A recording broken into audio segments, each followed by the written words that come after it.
puissant proverbe Ecclésiaste, mais je ne vois pas. Voilà, ça y est, j'ai trouvé de ma série. Ecclésiaste, chapitre 9. Chapitre 9, verset 8. Quelqu'un peut lire à haute voix, s'il vous plaît. Ecclésiaste, chapitre 9, verset 8. Ecclésiaste 9, 8. Oui. Seigneur, Seigneur, Amen. qu'en tout temps, tes vêtements soient blancs et que l'huile ne manque point sur ta tête. On a dit que c'est à tout le temps que tes vêtements soient blancs.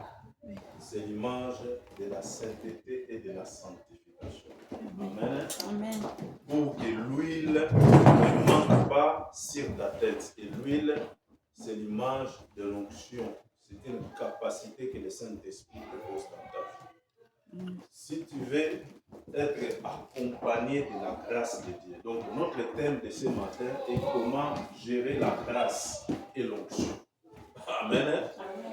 Comment une personne peut gérer la faveur de Dieu dans sa vie. Parce que chaque personne ici en ce lieu, Dieu lui fait grâce et lui a donné une certaine faveur que les autres n'ont pas. C'est pour ça que nos vies ne se ressemblent pas. Amen. Nous tous, nous sommes les enfants de Dieu, nous tous, nous servons Dieu, mais tu vas voir dans les dimensions de faveur, Dieu travaille à chacun selon ce qu'il veut. Amen. Amen. Donc, c'est-à-dire, il y aura toujours une différence entre ceux qui servent Dieu et ceux qui ne servent pas Dieu. Et ceux qui connaissent Dieu et ceux qui ne le connaissent pas. Amen. Et cette différence, ça se situe au niveau de la grâce de Dieu. Parce que la grâce de Dieu, c'est elle qui apporte la bénédiction dans notre vie. La grâce de Dieu, c'est une faveur que Dieu nous a offerte. Nous qui avons reçu Jésus dans notre vie. Amen.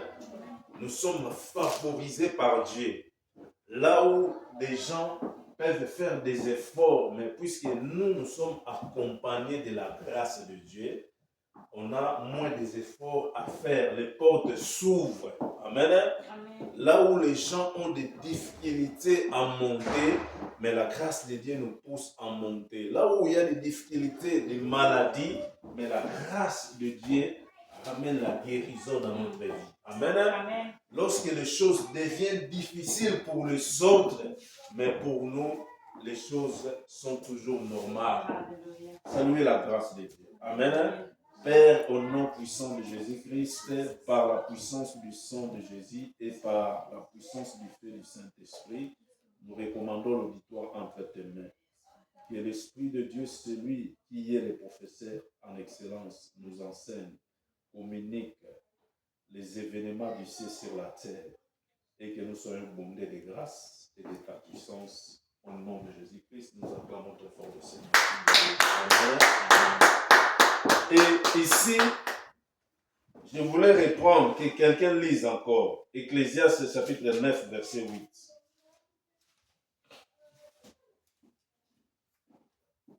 Ecclésiaste chapitre 9, verset 8. Qu'en tout temps, tes vêtements soient blancs. On dit pas seulement un seul jour, mais tout le temps, fais de sorte que tu vis dans la sainteté, dans la sanctification. Amen. Amen. Et le résultat, c'est quoi? Et que l'huile ne manque point sur ta tête. Donc, quelqu'un qui vit dans la sanctification, quelqu'un qui vit dans la sainteté, il est toujours couvert de l'onction du Saint-Esprit. C'est ce qu'on appelle la capacité surnaturelle. Amen. Ce que les gens ne vont pas voir, mais ce que le monde des esprits voit. Cette capacité, Dieu la dépose dans ta vie. Et la Bible dit, l'onction fait toujours la différence. Là où il y a l'onction, il y a la différence. Et l'onction brise les jougs. Donc tout ce qui est blocage, chaîne, tout ce qui peut être oppression, tout ce qui peut être obstacle, montagne. Celui qui a l'onction sur lui, il a la capacité de briser cela. Ce n'est ni par sa force, ni par son intelligence, mais c'est par la puissance du Saint-Esprit. Amen. C'est pour ça qu'on a dit à Zorobabel, tu es capable de faire descendre cette montagne. Amen. Ce n'est pas par ton intelligence, cela veut dire ce n'est pas par notre façon de réfléchir. Amen. Et ce n'est pas par notre force, parce que Dieu travaille au-dessus de nos capacités. Il est au-dessus de nos limites. Là où nous sommes limités, Dieu commence des choses. Amen. Alors, le secret est ouvert ce matin. Si tu veux voir l'onction dans ta vie, il faut savoir gérer afin que, en tout le temps, que ton vêtement, les vêtements reflètent ta marche. Les vêtements reflètent ton comportement. Amen. Les vêtements, c'est ton image. Les vêtements, c'est ton caractère. Le vêtement, c'est comment tu te comportes. Amen. Et le vêtement est ton corps extérieur. Il faudrait que tout le temps, tu les nettoies. C'est pour ça qu'on dit que tes vêtements soient blancs. Amen. Amen. Il faut les nettoyer par la sanctification, par la repentance. Amen. Amen. Afin que tu gardes la grâce que Dieu a déposée dans ta vie. Amen. Amen. Alors, comment être rempli? Premièrement, du Saint-Esprit.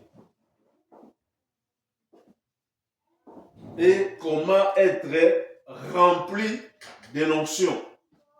Il y a deux choses différentes. Amen.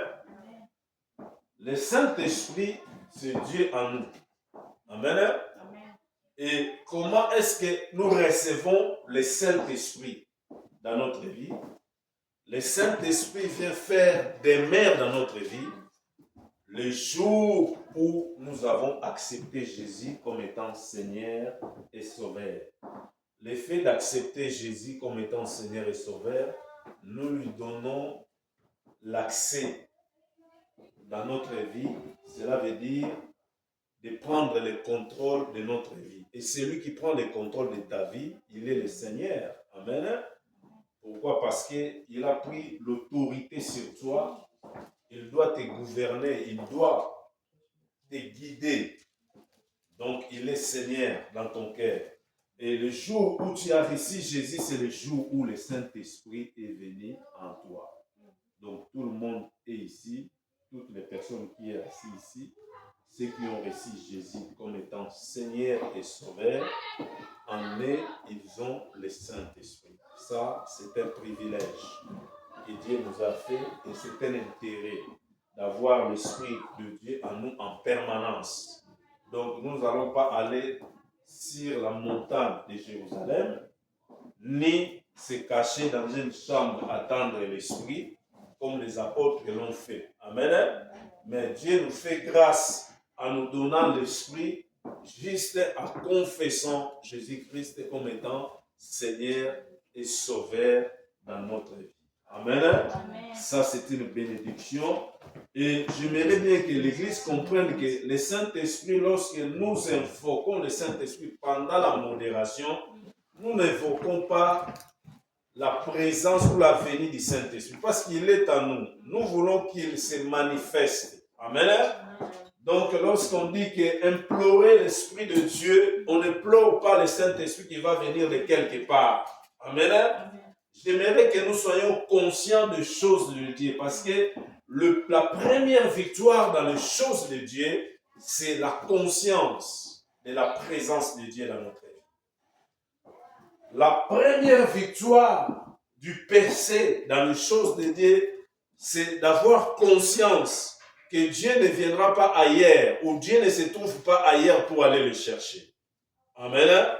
Je ne te demande pas d'aller à la montagne, je ne t'interdis pas d'entrer dans une chambre, mais je vais te faire comprendre ta position spirituelle.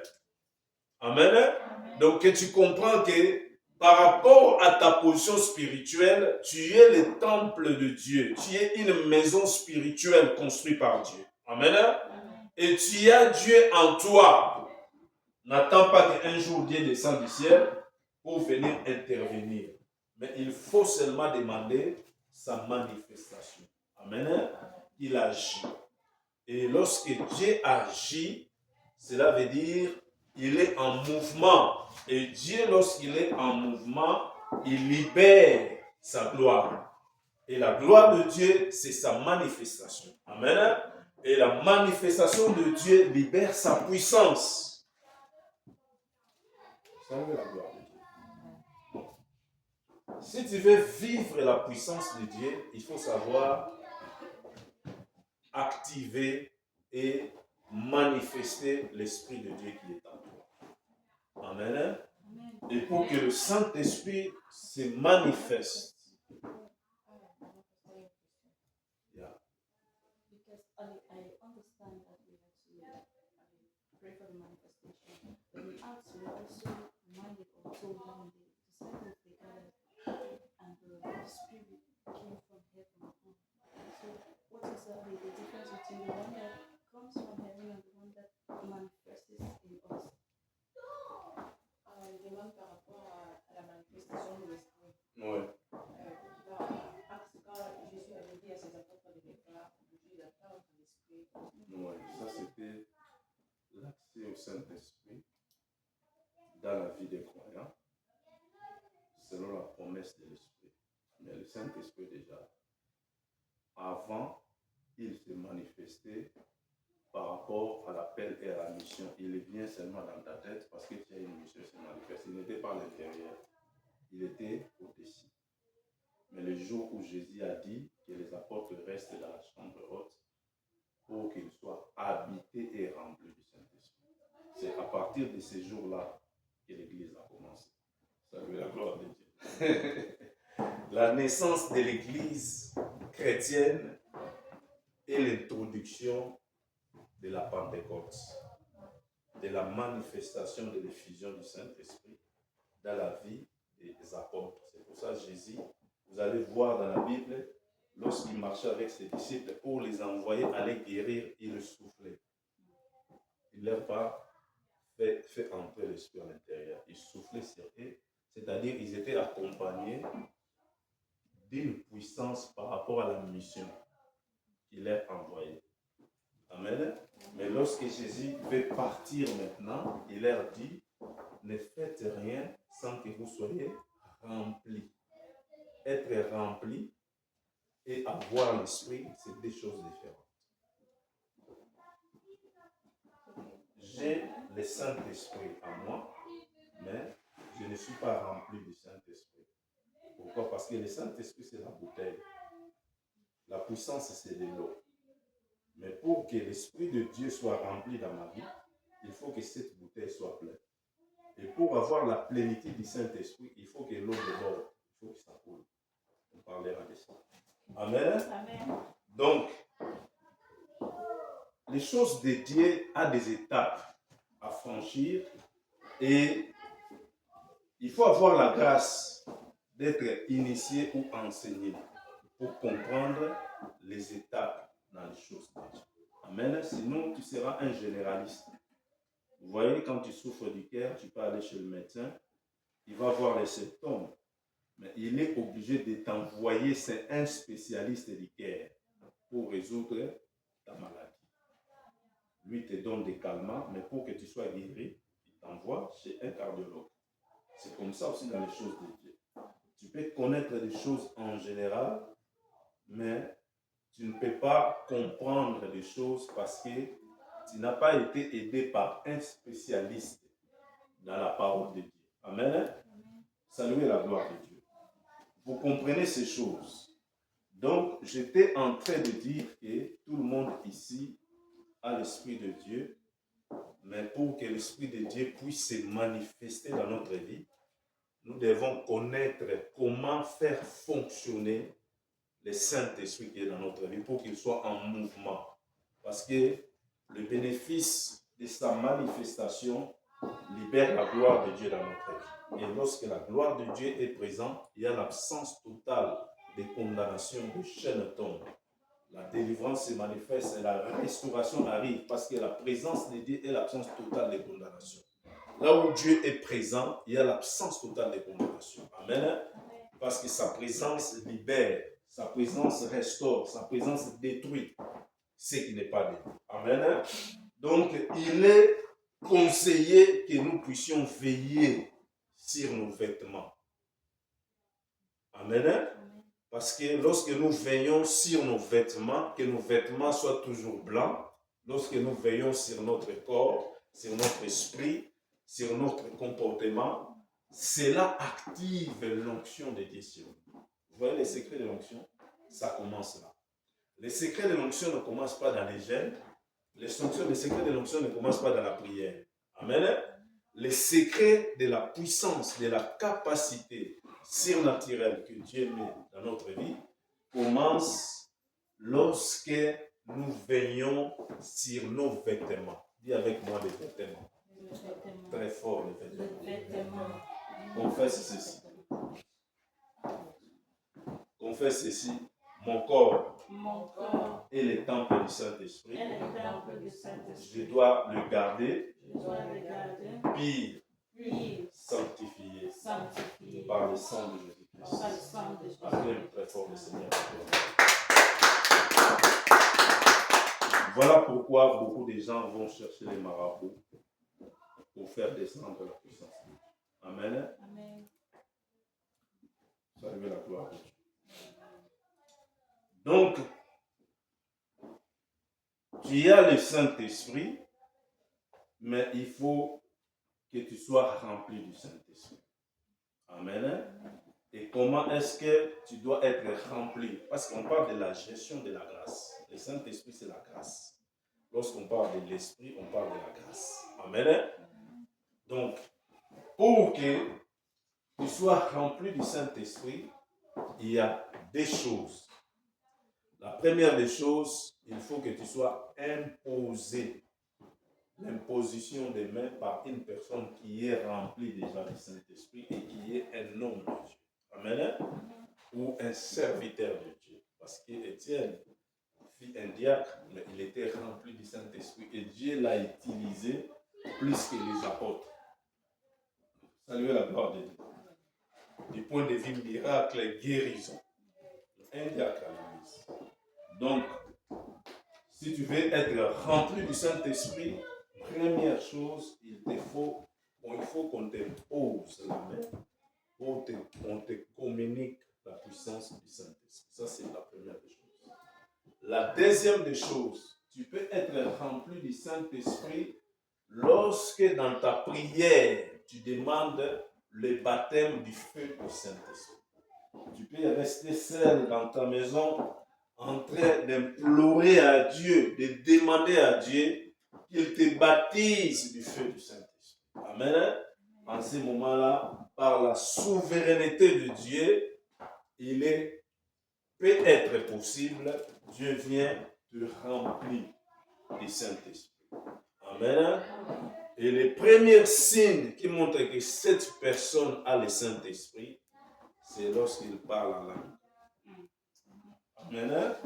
Le parler en langue est le signe de la manifestation de la présence du Saint-Esprit dans la vie d'une personne.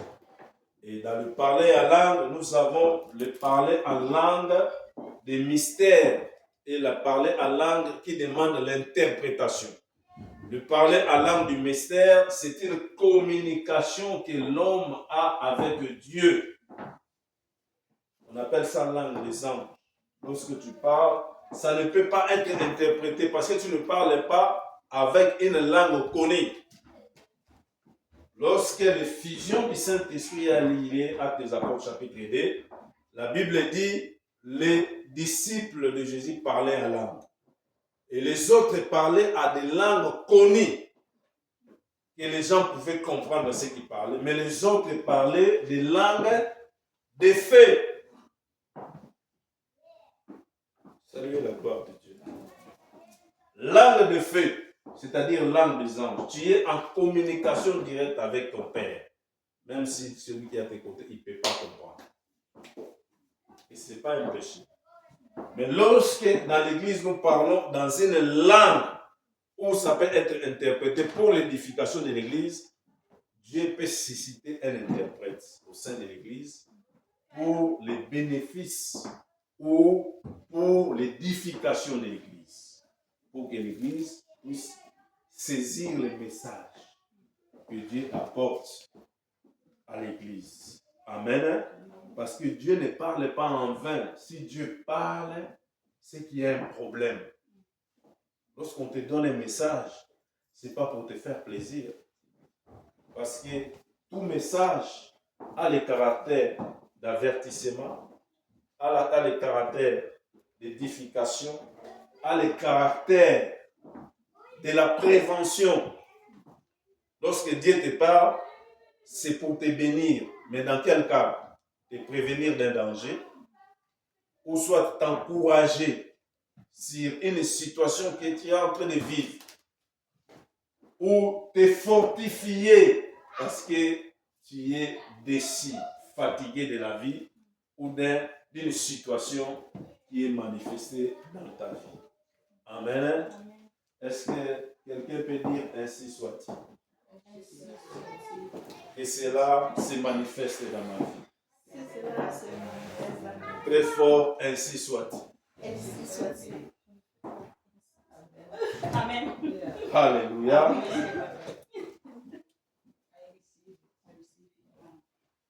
Amen. Amen. Psaume 92, verset 11.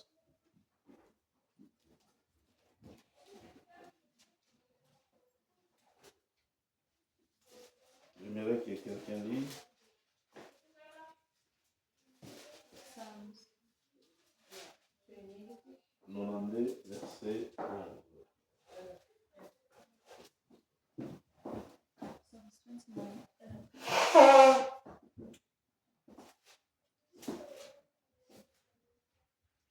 Alléluia.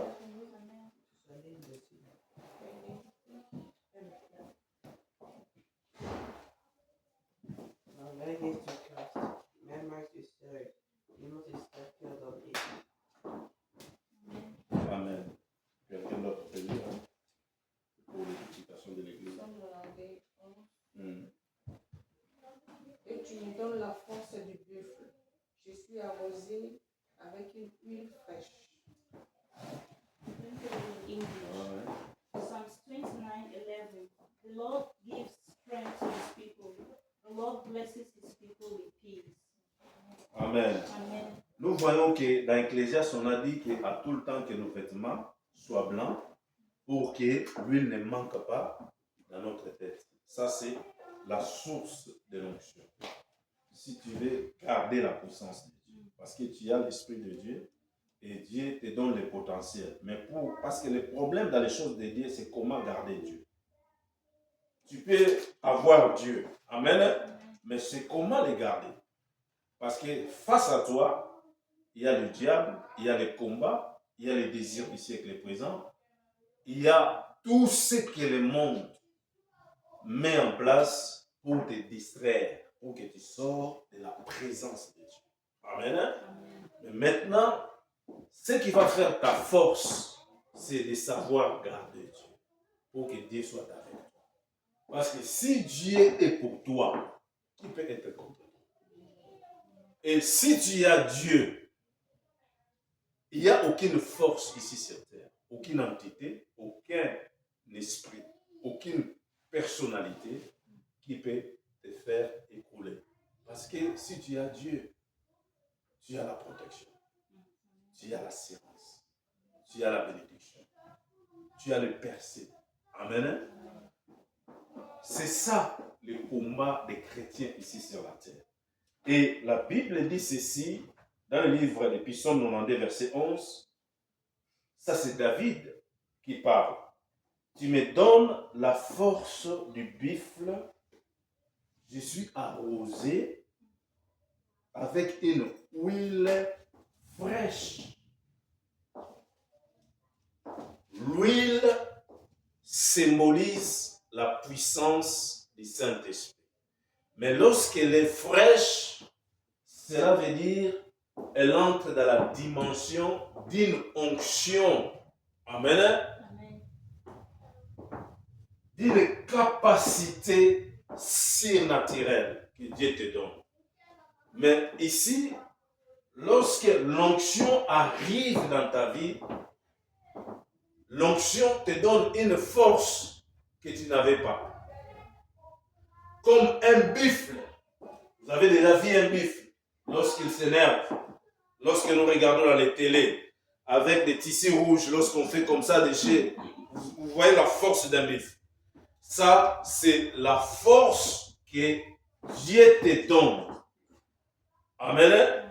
Dieu te donne cette force parce que Dieu sait que si tu n'as pas l'onction, tu ne peux pas faire face aux problèmes de ce monde. Amen. Tu ne peux pas te surpasser. Tu seras toujours limité dans les problèmes, dans les factures, dans les difficultés. Mais Dieu veut que ton esprit soit un esprit supérieur. Mais pour que Dieu te ramène dans cette position, il te oint. Il t'arrose. Mets ta main sur la tête. Déclare ceci. Seigneur Jésus-Christ. Seigneur Jésus-Christ, Oint-moi oins-moi et arrose-moi et arrose-moi d'une huile fraîche d'huile fraîche, afin de changer les choses, afin de changer les choses, d'attirer à la vie ce qui est mort, de l'attirer à la vie, de briser les jours, de briser les choses, les chaînes dans ma vie les chaînes, et de proclamer une année de gloire, et de proclamer une année de succès, une année de succès, une année de délivrance une année de délivrance dans ma vie. dans ma vie. Je le déclare. Je le déclare. Le mandat que j'ai reçu de Dieu, Le mandat que j'ai reçu de je le déclare je le déclare par la puissance du sang de par la Jésus-Christ, puissance du sang, par le nom de par Jésus-Christ le nom de Jésus, et par la puissance du feu du par la Saint-Esprit. puissance du feu. Au nom de Jésus-Christ. Au nom de Acclame. Jésus. Celui qui a l'onction ne force pas les choses. Et il ne court pas. Amen. Amen. Parce que l'onction attire. L'onction attire les choses sur lui. Il est accompagné de la faveur divine. Parmi les gens que Dieu a créés, lui, il est favorisé. Amen. Amen. Pourquoi? Parce qu'en lui, il a un aimant. Ça s'appelle anointing. Amen. Amen. L'onction de Dieu. Et l'onction fait toujours la différence. Là où l'onction est, Dieu fait toujours la différence. Amen. Amen. C'est pour ça David dit, tu oins d'huile ma tête et ma coupe déborde. Lorsqu'il y a débordement, il y a cascade de bénédictions. Tu es béni, mais tu n'es pas débordé de bénédictions. Tu dois devenir une source de bénédictions. Amen. Mais il te faut le power, l'anointing, l'onction de Dieu en toi pour libérer les choses. Cela ne dépend plus de la lignée de ta famille, ne dépend plus de ta classe sociale, ne dépend plus des études que tu as fait, ne dépend plus de ton niveau social. Maintenant, cela dépend de Yahweh, Elohim. Amen. Yes. Et ça, il faut que nous allons dans Psaume chapitre 23. Alléluia. Dis avec moi les choses de Dieu. Très fort, les choses de Dieu. Ce sont des choses qui montent dans le cœur de l'homme. Que l'œil de l'homme n'a pas vu et que l'oreille de l'homme n'a pas entendu. Mais ça monte dans le cœur de l'homme par l'assistance du Saint-Esprit. Dis avec moi les choses de Dieu. Ce sont des choses. L'œil de l'homme n'a pas vu, l'oreille de l'homme n'a pas entendu. Mais ça surmonte dans le cœur de l'homme à travers le Saint-Esprit. Yes, acclamez très fort pour Jésus. du psaume chapitre 23. Amen. Amen.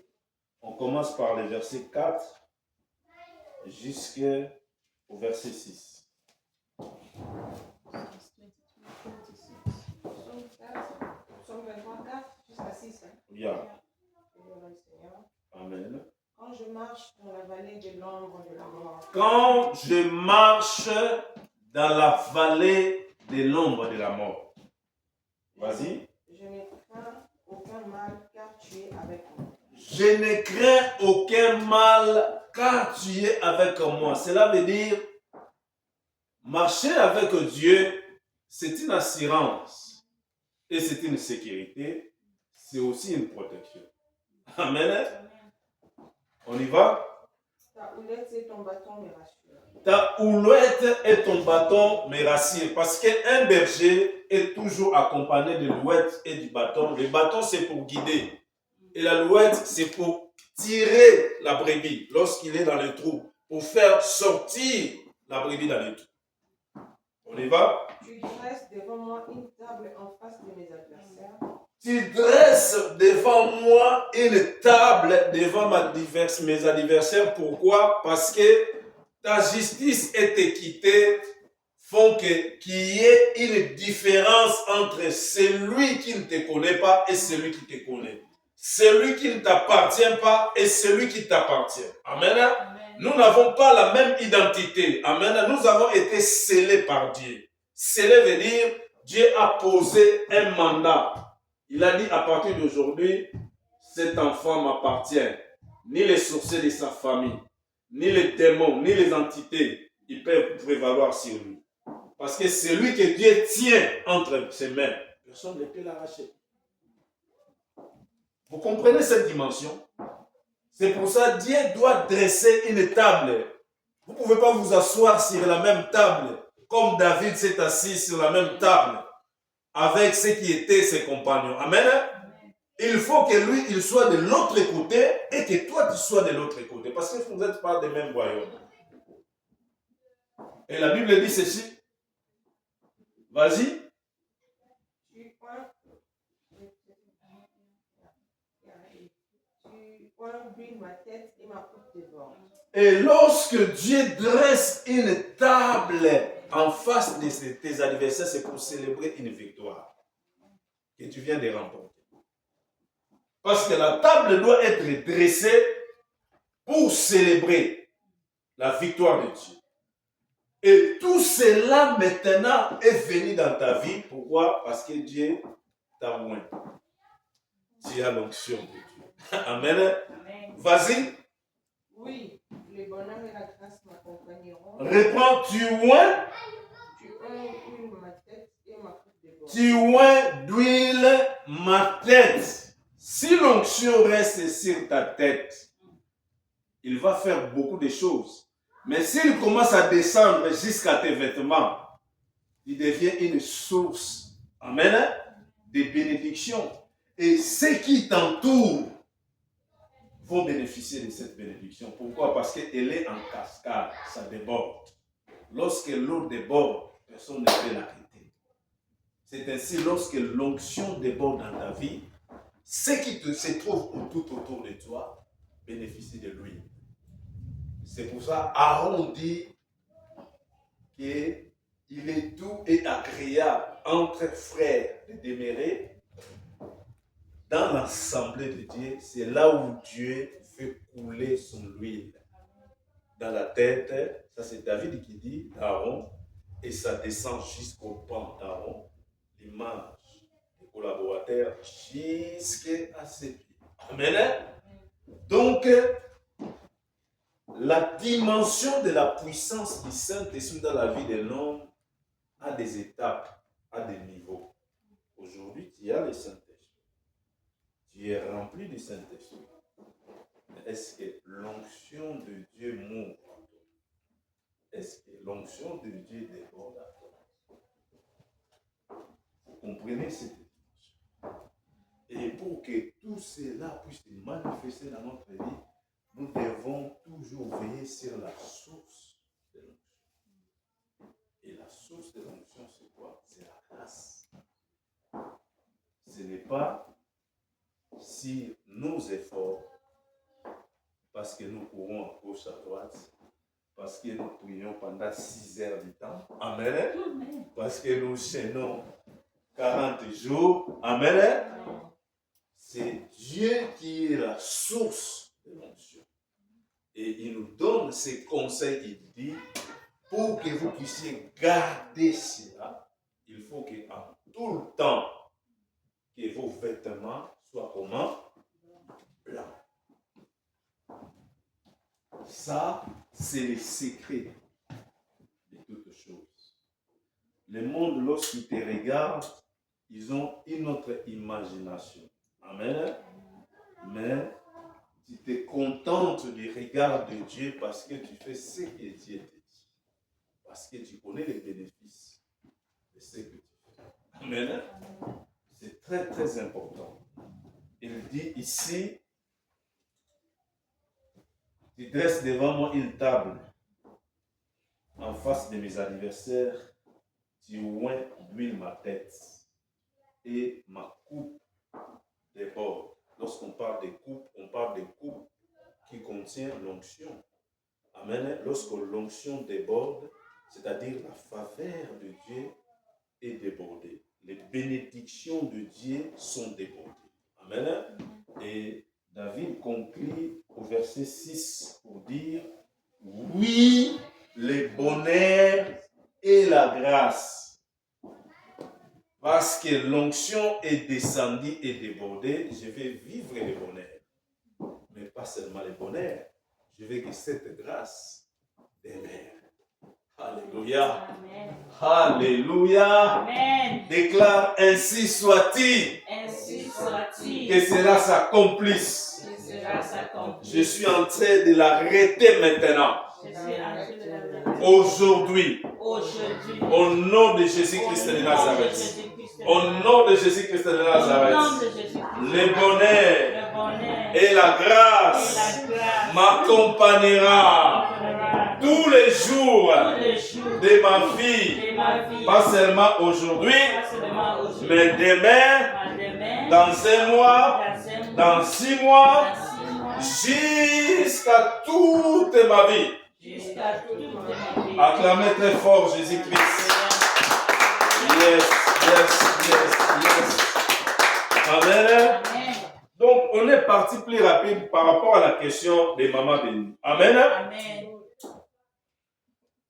Pour que nous puissions comprendre que les choses de Dieu demandent la gestion, savoir gérer la grâce de Dieu. Dieu peut te donner des dons, il peut te donner la puissance, il peut tout te donner. Mais si tu gaspilles ça, cela veut dire que tu es voué à l'échec. Tu vas détruire ta vie et tu finiras par partir en enfer un jour. Amen. C'est pour ça que Jésus dit à ses disciples, un homme qui avait beaucoup d'argent et il s'est présenté à 3 serviteurs. Il leur a dit que je partais dans un voyage lointain, toi je te donne 500, toi je te donne 300 et toi je te donne 1000 euros. Mais à mon retour, on va faire des comptes sur ce que je vous ai donné. Le premier qui a reçu 300, il a pris les 300 euros, il est allé enterrer ça sous la terre. Et le deuxième qui a reçu 800 euros ou 500 euros, il a bousillé 300 euros et il a gardé 200 euros. Et celui à qui on avait donné 800 euros, il est parti, il a fait des commerces avec les 800 euros, il a multiplié 800 euros, c'est devenu 1600 euros. Et le jour où leur patron est revenu de son voyage, parce qu'il était parti en vacances, il est venu maintenant faire les comptes sur ses 3 serviteurs. Il a demandé au premier, je t'avais donné 300. Qu'as-tu fait avec les 300? Le premier a dit, maître, j'avais eu peur que je puisse multiplier cet argent et de le faire. Je l'avais enterré sous la terre. Et les 300 que tu m'as donné, voilà ces 300. Il a dit, mauvais serviteur, mets-toi à côté.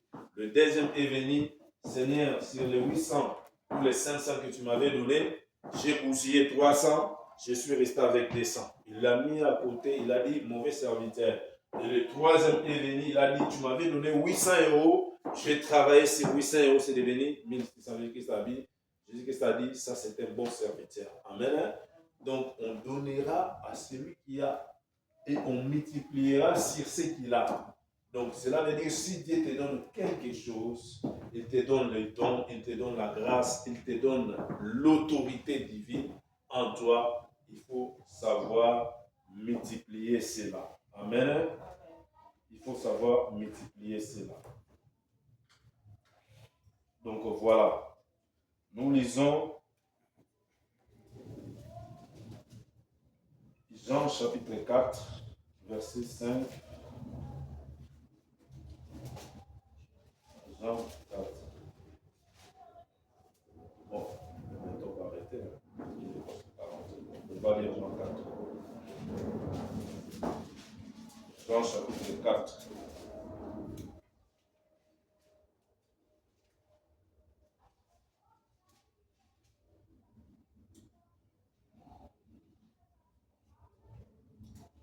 On commence par le verset 6 jusqu'à 10. Jean chapitre 4, verset 4 jusqu'à 10. Amen. Comme il fallait qu'il passât par la Samarie, il arriva dans une ville de Samarie nommée Sichar, près du champ que Jacob avait donné à Joseph son fils. Là se trouvait le puits de Jacob. Jésus, fatigué du voyage, était assis au bord du puits. C'était environ la 6e heure. Une femme de Samarie vint puiser de l'eau. Jésus lui dit, « Donne-moi à boire. » Car ses disciples étaient allés à la ville pour acheter des vivres. La femme samaritaine lui dit, « Comment toi, qui es juif, me demandes-tu à boire, à moi qui suis une femme samaritaine? » Les Juifs, en effet, n'ont pas de relation avec les Samaritains. Jésus lui répondit, si tu connaissais le don de Dieu et qui est celui qui te dit, donne-moi à boire, tu lui aurais toi-même demandé à boire et il t'aurait donné de l'eau vive. Yes. Tu aurais toi-même demandé à boire et il t'aurait donné de l'eau vive. Jésus fait la différence entre l'eau qui se trouve dans les puits et l'eau vive. Amen. Donc, lorsque cette femme refuse de donner à Jésus de l'eau, Jésus lui montre que cette eau qui est dans le puits n'est pas vive. Qu'est-ce que signifie une eau vive? Parce qu'une eau vive, c'est une eau qui te donne une vie éternelle, une vie de la continuité. Amen. Mais une eau normale, c'est une eau qui va te donner une solution temporaire. Tu as soif. Lorsque tu prends de l'eau pendant que tu as soif, c'est pour alterner ton soif pour ces moments-là. Mais après 6 heures, 7 heures, tu peux encore avoir soif. Amen. Donc, quand Jésus dit que si tu connaissais, cela veut dire quoi? Quelqu'un qui connaît Dieu, il connaît que Dieu est la solution à chaque problème de sa vie. Il y a des choses que lui-même peut résoudre, mais il y a des choses que lui-même ne peut pas résoudre parce qu'il faut que Dieu résolve ces problèmes parce que Dieu donne toujours une solution qui a la continuité dans notre vie. Amen.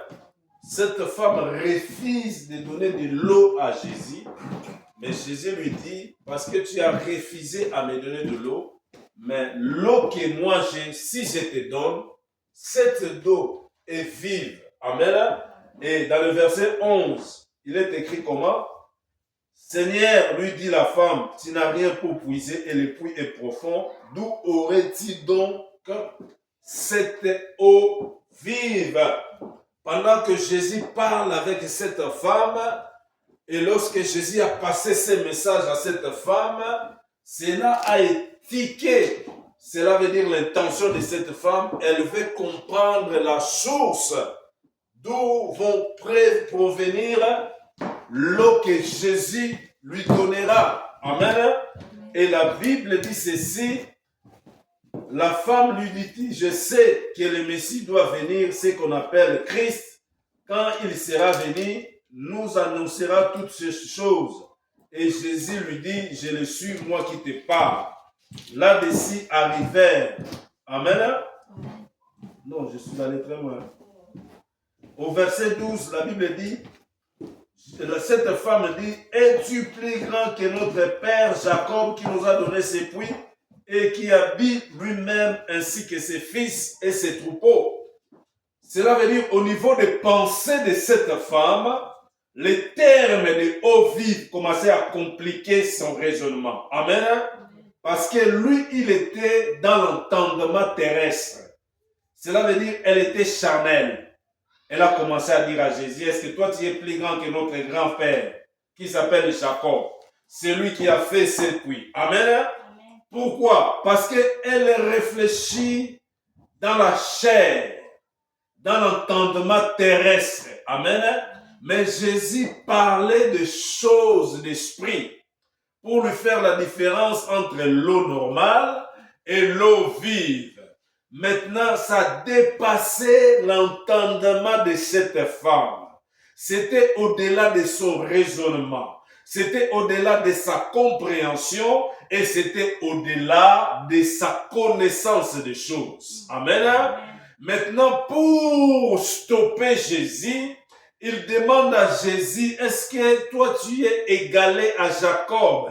Pourquoi il parle de Jacob? Parce qu'à ce temps-là, Israël était divisé par le royaume du Sud et par le royaume du Nord. Amen. Le royaume du Sud avait comme ville Jérusalem et le royaume du Nord avait comme ville Juda. Amen. Et dans le judaïsme, celui qui est le maître du judaïsme s'appelle Moïse. Et lorsqu'on parle de Jacob, on voit le père de Moïse par l'alliance. Amen. Écoutez la réponse de Jésus. Je vais finir, il est 45. Mais nous allons finir, on va ouvrir cette révélation par la grâce de Dieu. Amen. Et la Bible dit que ceci, Jésus lui répondit, quiconque boit de cette eau, aura encore soif. Cela veut dire, c'est celui qui va rester sur ce que Jacob a fait, il va continuer à chercher la délivrance. Il va continuer à chercher la bénédiction. Amen. Parce que l'eau que Jacob a fait ne donne pas une solution définitive. Ça, c'est ce que Jésus voulait faire comprendre à cette femme. Et la Bible dit ceci, je lui donnerai, mais l'eau par contre, mais celui qui boira de l'eau que je lui donnerai n'aura jamais soif. Et l'eau que je lui donnerai deviendra en lui une source d'eau qui jaillira tout au long de sa vie. Si quelqu'un te donne une bouteille d'eau et si quelqu'un te donne une source d'eau, quelle est la différence? Vous voyez la différence? On t'a donné une bouteille d'eau pour boire maintenant, mais à 17h tu as encore soif, à 22h tu as encore soif. Et Jésus propose à cette femme de lui donner une source d'eau. Acclame très fort. Je m'arrête ici à cause de temps. On va continuer prochainement. Amen. Comprenez que l'onction t'amène dans la profondeur des choses. Amen. Où tu ne peux plus lutter avec tes pensées, tes émotions, avec ta force, mais c'est Dieu qui descend. Lui-même en train d'ouvrir là où c'était fermé, là où c'était bloqué, parce que la coupe a débordé. Si la coupe déborde, personne ne peut l'arrêter. Lorsque l'onction descend, personne ne peut arrêter l'onction. Vous avez vu lorsque le buffle se déchaîne, c'est difficile pour l'arrêter. Maintenant, David dit, ouais, moi de la force du buffle, arrose-moi de cette force. Amen. Amen. Personne ne va t'arrêter. ni les entités territoriales, ni les esprits des eaux. Amen. Amen. Ni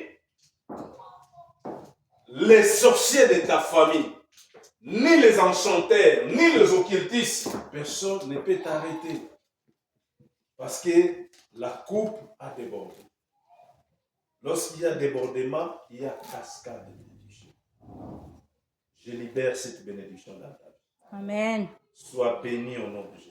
Amen. Que l'onction de Dieu t'accompagne. Yes, Lord. Que l'onction de Dieu brise les jours de ta vie. Amen. Que l'onction de Dieu t'amène jusqu'à la tête. Amen. Que Dieu te oigne d'une huile fraîche. Amen. Et qu'il te donne la force du bif. Amen. Que l'onction de Dieu attire les choses dans ta vie. Amen. Que l'onction de Dieu fasse la différence Amen. entre toi et tes ennemis. Amen. Que Dieu trace devant toi une table Amen. et célèbre la victoire. Amen. Hallelujah. Hallelujah. Hallelujah.